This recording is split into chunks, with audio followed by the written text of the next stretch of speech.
व्यक्ति की चेतना का स्तर बढ़ाना, धर्म प्रवणता। अब इस स्व केंद्रितता से ऊपर कैसे उठें? यह तभी होता है जब मनुष्य का मन धर्म प्रवण हो, समाज समर्पित रहे, विश्व समर्पित रहे, ब्रह्म समर्पित रहे। जैसे कि पहले बताया है, यह समर्पण का भाव कौन से स्तर पर निर्माण होगा, यह व्यक्ति के लेवल ऑफ कॉन्शियसनेस पर निर्भर है। अस्तित्व के उच्चतम स्तर से एकात्म होने वाले, जिनका लेवल ऑफ कॉन्शियसनेस पूरे विश्वात्मकता की ओर बढ़ गया है, ऐसे कई महानुभव के उदाहरण हमारी संस्कृति में हैं। शिबी राजा का उदाहरण तो पहले ही बताया गया है।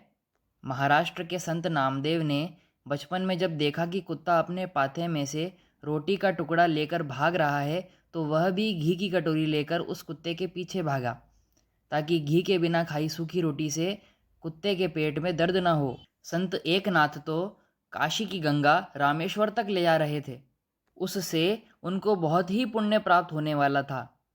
फिर भी रास्ते में जब उन्होंने प्यास से तड़पते हुए गधे को देखा, तो अपना निजी पुण्य संपादन, मोक्ष साधना आदि सब भूलकर इतने दूर से बड़े कष्ट से लाया हुआ गंगा जल से भरा हुआ कलश उस तड़पते हुए गधे के मुंह में खाली कर दिया। पश्चिमी जीवन में भी ऐसे कुछ उदाहरण नजर आते हैं।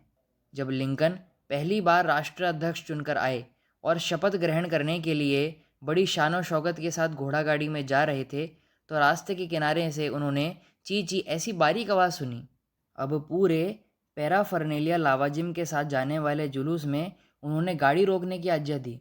नीचे उतरे तो देखा एक सूअर का छोटा बच्चा रास्ते की बाजू के कीचड़ में फंस गया था। अगर उसको तुरंत बाहर ना निकाला जाता तो वह मर जाता। क्षण मात्र भी न सोचते हुए अपनी प्रतिष्ठा, राष्ट्राध्यक्ष पद का मान, ये सभी बातें भूलकर स्वयं के कपड़ों की परवाह न करते हुए लिंकन ने कीचड़ में जाकर उस सुअर के बछड़े को बाहर निकाला और बचाया। तो स्वयं से उच्चतम, ऊपरी, व्यापक ऑर्गेनिज्म से एकात्म होना, यही सुख की अवधारणा इन लोगों में दिखाई देती है। हमारे देश में यह सनातन विचार चलता आया है कि मनुष्य की चेतना का अखंड विकास होना चाहिए।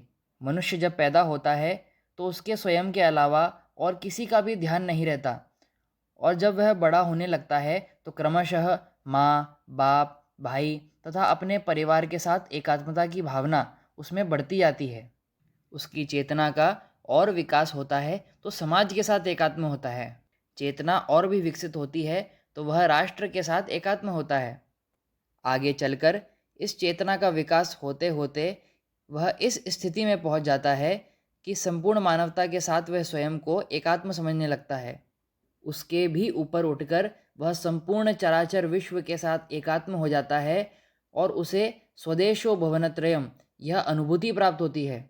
जब हम धर्म प्रवण मानस की बात करते हैं तो मनुष्य की चेतना का इस प्रकार विकास हो, यह हम चाहते हैं। और यह साफ है कि हम जब धर्म प्रवण मानस का संदर्भ देते हैं तब धर्म का केवल उपासना पद्धति इस नाते उल्लेख नहीं करते। धर्म यानी रिलीजन भी नहीं है। यह सच है कि पश्चिमी लोगों को हमारे धर्म की इस अवधारणा को समझने में कुछ कठिनाई महसूस होती है।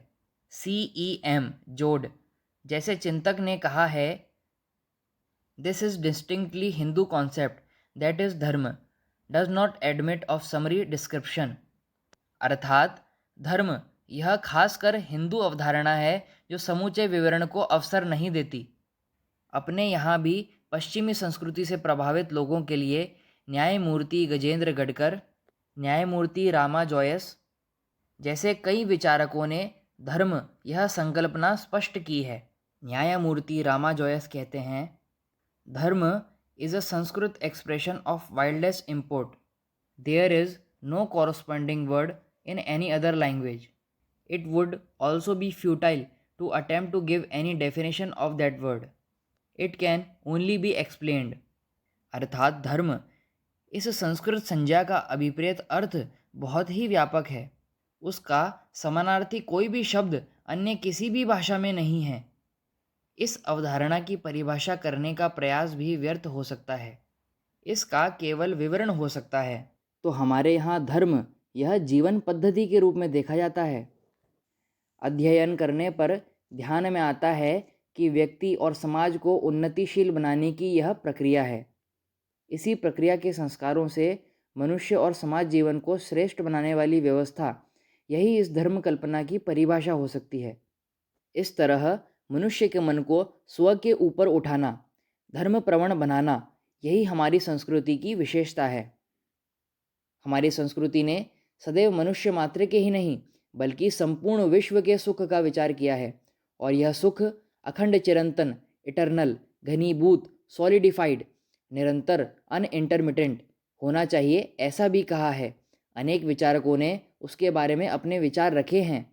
समर्थ रामदास ने कहा है, जन्म आलियाचे सार्थक, करावे काही पुरुषार्थाचे कौतुक, जेणे करिता समस्त लोक मस्तक डोलती। मतलब, जिसके कारण जीवन के अंत में भी सुख का ही अनुभव होगा, ऐसा अखंड आनंद ही आनंद होना चाहिए। भगवान के नाम में भी आनंद, सच्चिदानंद है।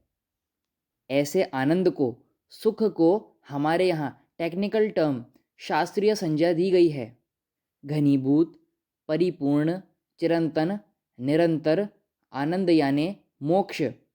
और कहा गया है कि यही संपूर्ण जीवन का लक्ष्य है।